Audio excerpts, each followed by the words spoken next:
Jeff. Good morning. We're here on behalf of NIOG with a quick little podcast to talk about our upcoming webinar. I'm the chairperson of the Product Advisory Committee, otherwise known as our PAC committee for the iMIS user group, International iMIS user group, NIOG International. So here with Jeff Spring, product owner at ASI, the developers of iMIS, and everybody knows you. So I want to hear about what was just released. Everybody in the cloud and on iMIS EMS, Enterprise and Professional, received their automatic updates in June. And we really want to bring more visibility to what came in that automatic update and how our clients, our mutual clients, can use those new functions and features.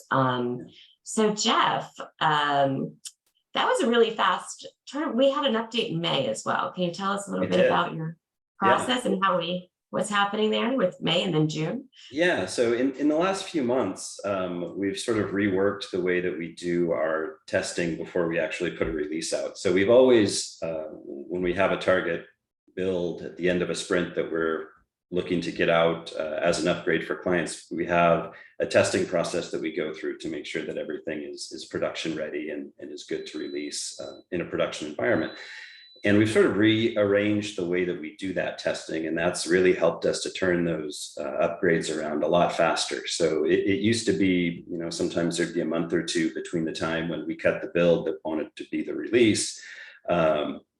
Now we've got that down to, within a week or two, so we can really turn those around a lot faster and get it out to clients more quickly so that they're working in a version of iMIS that's much more close to the version that we're developing. So that makes it a lot easier for us to support it, makes it easier, quicker for us to get new features and fixes and that kind of thing out. So we're really excited about that.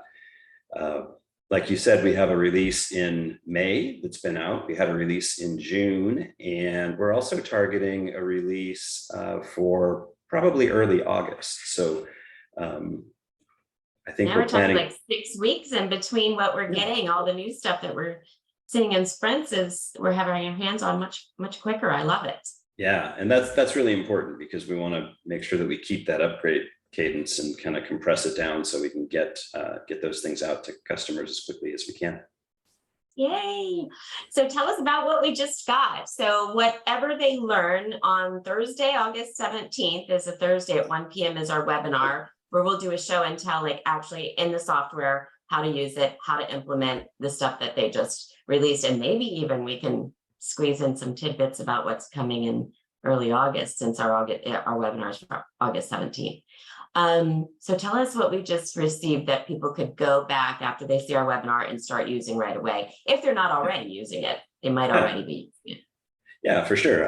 If you go to help.imis.com, we have a new features and upgrade changes page there that details all this and provides links to the whole documentation. So anything that we're talking about here, you can see more August 17th when we do the show and tell webinar. And or right now, immediately on the imis.com, right?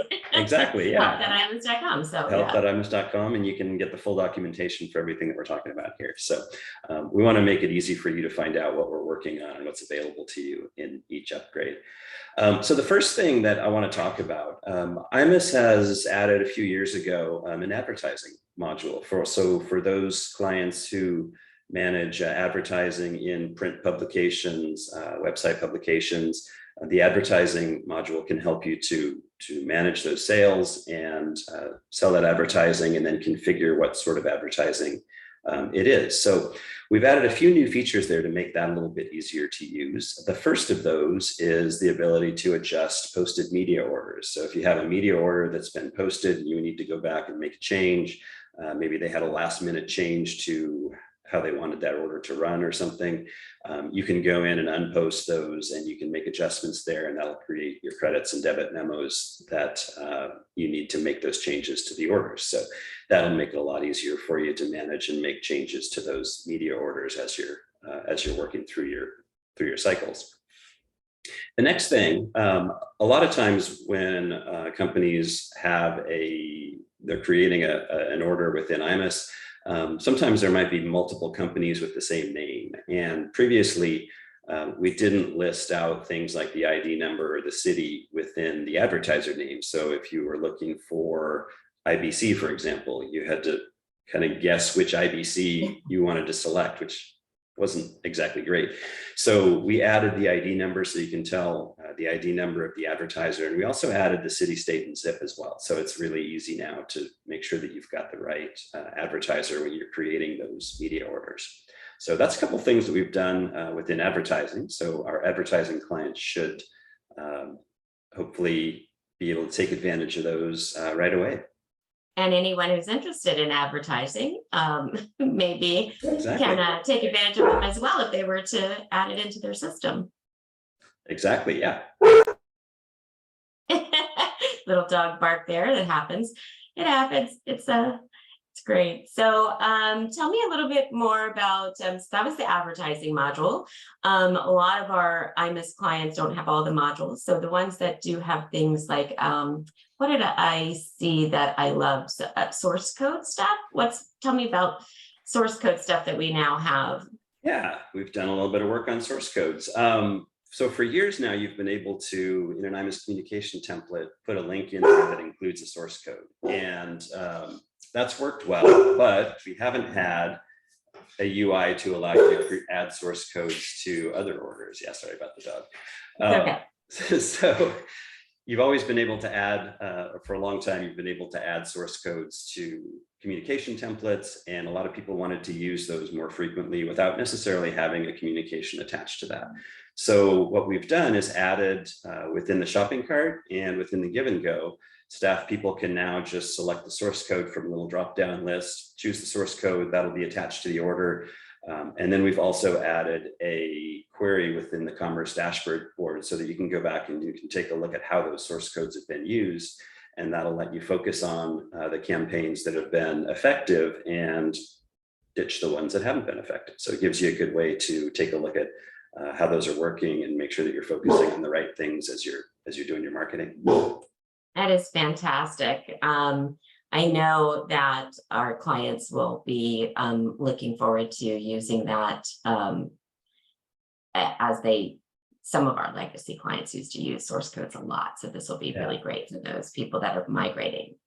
Yeah, that's something that we heard from a lot of customers that have been migrating, is that they wanted more flexibility to be able to attach source codes and do some analysis on how that's working. So yeah, so this is a big deal, especially if that was sort of why people were holding off. It's even more reason to move forward. Yeah, for sure. Tell me, there's maybe one more thing. I mean, 6 weeks is a short amount of time to pack in a whole lot of stuff, but I know there's at least one more nugget we're going to look at on August 17th, if not more. There is, and this is probably my favorite thing.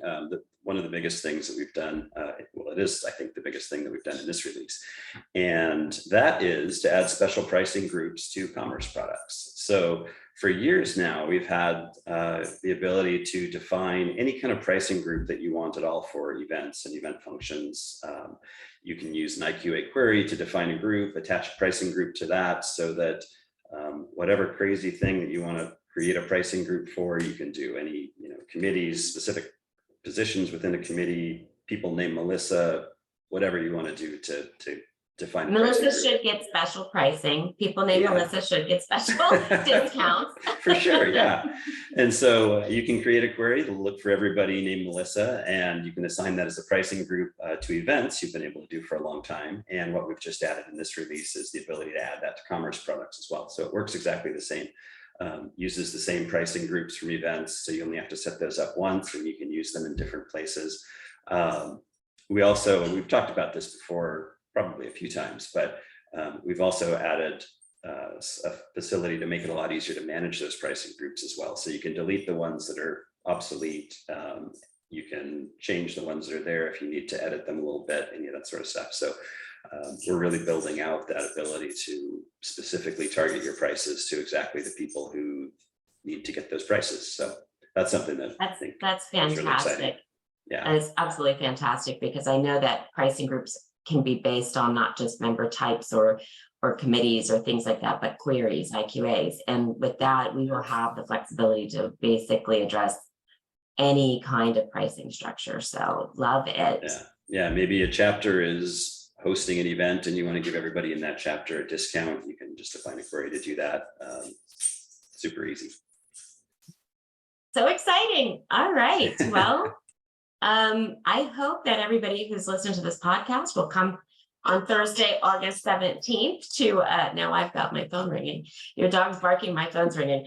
So Thursday, August 17th at 1 p.m. to see these things in action, and maybe even some nuggets from the beginning of August release, that is tentatively scheduled. So yeah, I look forward to doing that with you. Hopefully we'll be able to talk a little bit about that too. Michelle Morgan is on the call, our esteemed executive director, who should also get special discounts with special pricing groups. Thank you. I Sure. appreciate that. You Discounts want to wrap are. up or say anything, Michelle? I just wanted to thank everybody for listening to the podcast, and thank you for taking over today for me, Melissa, so I could not have to be on camera. And Jeff, thank you. And of course, always dogs bark. I have a puppy now, so he'd be whining in the background too. So thank you both for your time. I really appreciate it. And I'm really looking forward to the webinar on August 17th. That's 1 p.m. Eastern time. And looking forward to seeing everything in action.